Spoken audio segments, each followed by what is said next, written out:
ವಾಲ್ಮೀಕಿ ನಾಯಕರ ಸಮಾಜದ ಪ್ರತಿಭಟನೆ.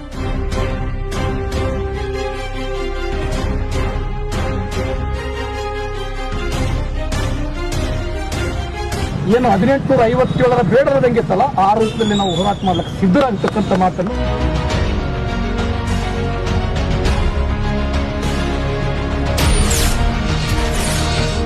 ವಾಲ್ಮೀಕಿ ಸಮಾಜದ ಬೇಡಿಕೆಗಳಿಗೆ ಆಗ್ರಹಿಸಿ ಬೃಹತ್ ಮೆರವಣಿಗೆ. ಅರಿವೇ ಇಲ್ಲದಂತ ಕೆಲ ಅವಿವೇಕಿಗಳು ಇವತ್ತು ಏನೋ ಒಂದು ಸೌಲಭ್ಯ ಸಿಗ್ತದಂತೇಳಿ ಅಪ್ಪುಗುಟ್ಟಿ ಬೇರೆದವ್ರ ಹೆಸರು ಹೇಳಕುತ್ತಾರ. ನಾಯಕ ಜನಾಂಗ ರೊಚ್ಚಿ ಬಿದ್ದಿದೆ. ನಮ್ಮ ಹಕ್ಕುಗಳನ್ನು ಕಳೆದುಕೊಂಡಾಗ ನಾವು ಸುಮ್ಮನೆ ಕುಂದ್ರ ಪ್ರಶ್ನೆ ಇಲ್ಲ.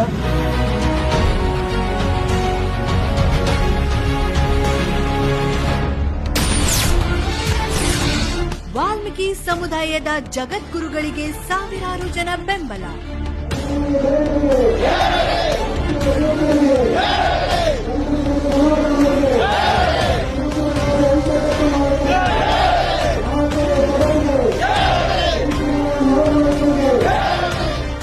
ಕೈಕೊರಳಲ್ಲಿ ಮಹರ್ಷಿ ವಾಲ್ಮೀಕಿ ಭಾವಚಿತ್ರ ಧ್ವಜ,